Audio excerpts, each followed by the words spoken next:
Nous allons voir dans cette vidéo comment créer un document de 5 pages dans InDesign, document basé sur des gabarits. Les gabarits sont une notion essentielle d'InDesign qui permettent de répéter des structures de pages identiquement. Le modèle qu'on veut obtenir est sous les yeux ici. La première page est une couverture. La planche suivante est formée de 2 pages. À gauche, une image avec la zone de texte et à droite, une structure qu'on va retrouver sur la planche suivante, à savoir 2 colonnes avec un texte, une image et un grand texte. Je passe à la planche suivante. J'ai changé de région, c'est l'Andalousie, mais j'ai encore 2 colonnes avec texte, image, grande zone de texte. Alors comment créer ça dans InDesign? On crée un nouveau document, donc c'est un format A4, on a bien des pages en vis-à-vis puisqu'on a des planches double page. On va mettre un fond perdu de 5 mm qui va se répercuter sur toutes les 4 directions. En termes de marge, on va mettre 15 mm de marge. Par contre, le grand fond, qui est la valeur qui est à droite sur la page de droite ou à gauche sur la page de gauche, eh bien, sera à 19 mm. Alors, j'ai besoin de la palette page. Si cette palette n'est pas à l'écran, vous l'activez en faisant fenêtre page. Alors, en cliquant sur la fenêtre, sur la palette page, j'ai 2 objets ici. En haut, j'ai ce qu'on appelle les gabarits. Ce sont des structures. En bas, les pages elles-mêmes du document. Donc, on voit que le document, pour l'instant, n'a qu'une seule page. Alors, on a toujours un gabarit qui est un gabarit vierge qui s'appelle 100, et puis un gabarit qui, lui, est prêt à être, modifié, et c'est celui qu'on va modifier. Alors, c'est un gabarit comportant, puisqu'on est en page à vis-à-vis, 2 pages. Je vais faire un double clic sur la partie gauche, et donc ce que j'ai à l'écran là, c'est le gabarit. Je vais y mettre donc une zone de texte, là. Voilà. C'est ça qui portera le nom de la région. Alors, à l'intérieur, pour que dès que je tape une région, il y ait une mise en forme qui s'applique sur ce texte, je vais créer un style. Donc dans les styles de paragraphe, je vais ici, nouveau style de paragraphe, et je vais l'appeler titre-région.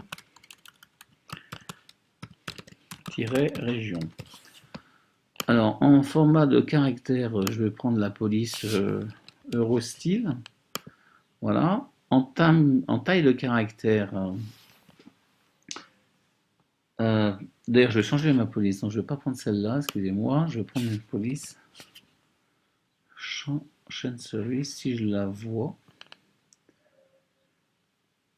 Bon, j'avais pensé à une police assez sympa, mais je la vois pas, donc je change. Je vais revenir sur Eurostyle. De toute façon, ce sont des styles, donc on pourra toujours changer. Alors, on va mettre une taille de 48 et on va mettre une couleur. Par exemple, cette couleur-là. Je valide. Voilà, je regarde un petit essai, donc bon, on va dire que ça convient. Je passe à la partie droite du gabarit, donc je reviens sur la palette des gabarits, double clic droit. Ici, je vais créer mes 2 colonnes. Donc, je vais dans page, marge et colonne, 2 colonnes avec une gouttière de 4 mm.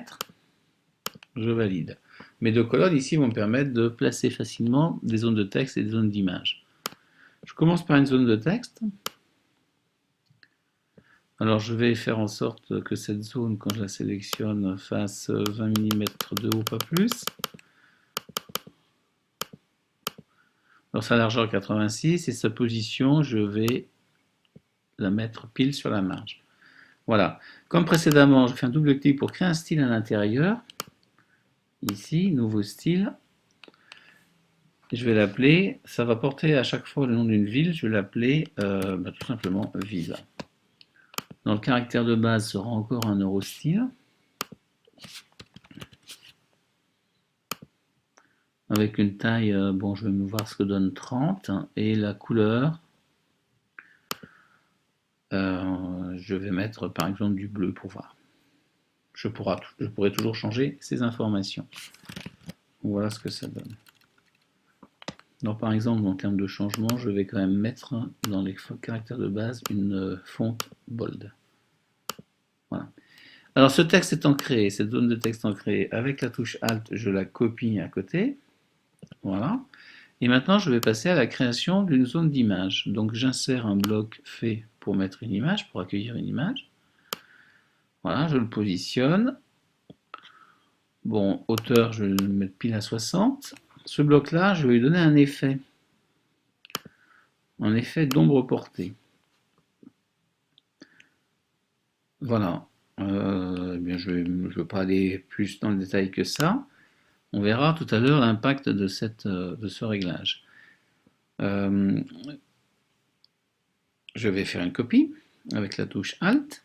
Donc je le sélectionne, voilà. Et avec la touche Alt, j'en fais une copie à la même hauteur. Enfin, je vais créer une zone de texte dessous, qui descend donc jusqu'en bas.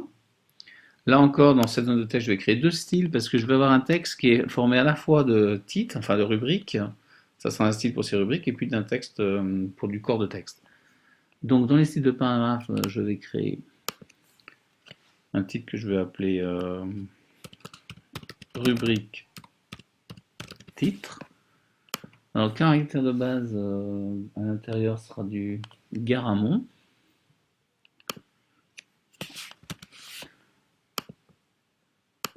En gras. En termes de couleur, je vais mettre un bleu aussi. Et comme c'est un titre, je vais mettre un espacement avant d'1 millimètre. Voilà, je vais créer un autre style.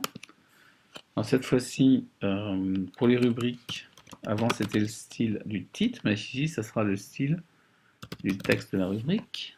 Ce sera aussi du Garamond. Alors là, je vois que je me suis calé sur le caractère, sur le style précédent, d'après... Non, alors il faut bien que je mette que ce style est créé d'après un paragraphe standard. Alors, je reprends du Garamond, régulier, 11 points. Ça me fait penser tout à l'heure, j'ai pas dû régler la taille de mon style titre. La couleur, ça sera du noir. Ok, les espacements, j'en mets pas, je valide. Et je vais revenir sur la rubrique du titre ici. Vérifier en termes de caractère, ouais, je vais mettre 11 points aussi à l'interligne, 11 points, voilà. Et là je vais cliquer ici, je vais cliquer sur rubrique texte. Ça veut dire que quand je vais rentrer dans ma page, dans cette zone de texte, par défaut, le style qui sera affiché sera celui du texte. Donc mon gabarit, eh bien là il est en train de se former. Encore une copie de ça à droite. Alors pour le finaliser, je vais rajouter un numéro de page, donc je vais créer une zone de texte ici. Alors à l'intérieur de laquelle, par un clic droit, je vais mettre ce qu'on appelle un caractère spécial, précisément une marque et un numéro de page active. Alors on voit la lettre A, ça reprend en fait le nom du gabarit ici. Donc si ce nom avait été différent, ben, ce serait différent ici. Donc je le sélectionne. Pourquoi? Pour lui donner un peu plus de taille. Donc je vais monter la taille, je vais mettre par exemple 18 points.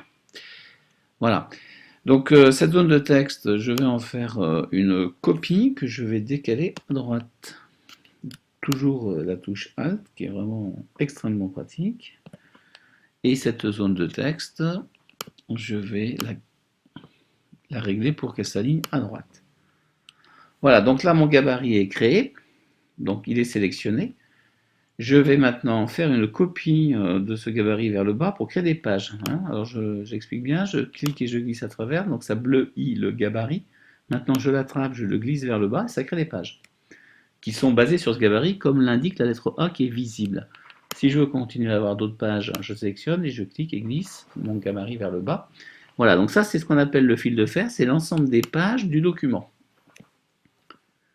Alors maintenant, comment dire, créer vraiment la page? Alors exemple, je vais sur la première des pages, ici je fais un double clic, et là je vais pouvoir écrire à l'intérieur.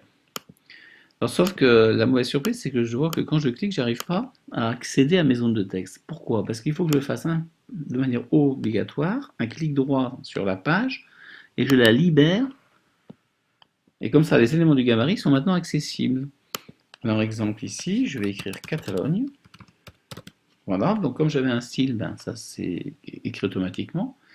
À droite, ben, je ne peux rien écrire parce que je n'ai pas libéré ma page, donc je fais un clic ici, un double clic droit, libérer les éléments, et voilà. Et maintenant je vais pouvoir écrire. Alors en Catalogne, on va parler évidemment de la capitale, Barcelone.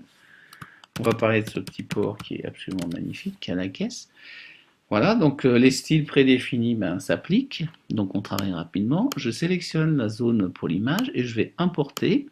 Alors l'image Catalogne, c'est la maison de Gaudí. Bon, image bien trop grande, donc je fais un ajustement proportionnel de façon à ce que le bloc soit rempli, mais sans déformation de l'image. Je vais sélectionner l'image d'à côté, la zone image d'à côté, et je vais importer une photo du port de pêcheur. Voilà, et j'applique le même ajustement proportionnel qui remplit le bloc. Il me reste à créer l'intérieur, les zones de texte, hein. Donc je clique dans une zone de texte. Alors il se trouve que dans un document Word, j'ai déjà saisi une documentation, donc commande C, et je colle. Voilà. Automatiquement, le style s'est appliqué. C'est-à-dire, si je vais ici dans style de paragraphe, je vois que quand je clique là-dedans, le style qui est sélectionné, c'est rubrique texte. Alors, je vais grossir un petit peu, non, peut-être que je peux m'en sortir sans. Je vais les titres ici, les passer en rubrique de titre. Voilà, en utilisant mon style que j'avais créé. Bon, là, j'ai un ordi, un portable avec un petit écran, donc c'est un peu délicat. On y arrive quand même. Pour évidemment changer la taille de l'affichage. Alors, je pourrais aussi enlever certaines lignes de trop dans le texte d'origine. Voilà. Voilà. Bon, on peut continuer comme ça. Alors, je veux simplement vous montrer, par exemple, quand je vais passer sur la page suivante, comment ça va fonctionner. Style de paragraphe, donc page, je reviens ici, page, je fais un double clic sur la page de gauche, je la libère. Voilà, j'arrive ici et on va passer à l'Andalousie. Un double clic sur la page de droite, je la libère. Et on va parler de Séville.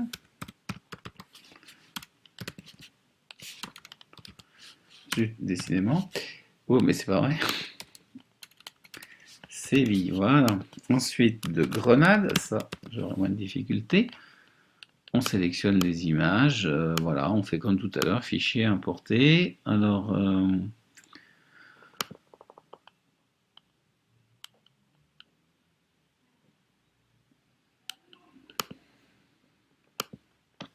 et je... Voilà. Bon, alors c'est pareil, je vais ici récupérer dans le document Word le texte correspondant à Séville.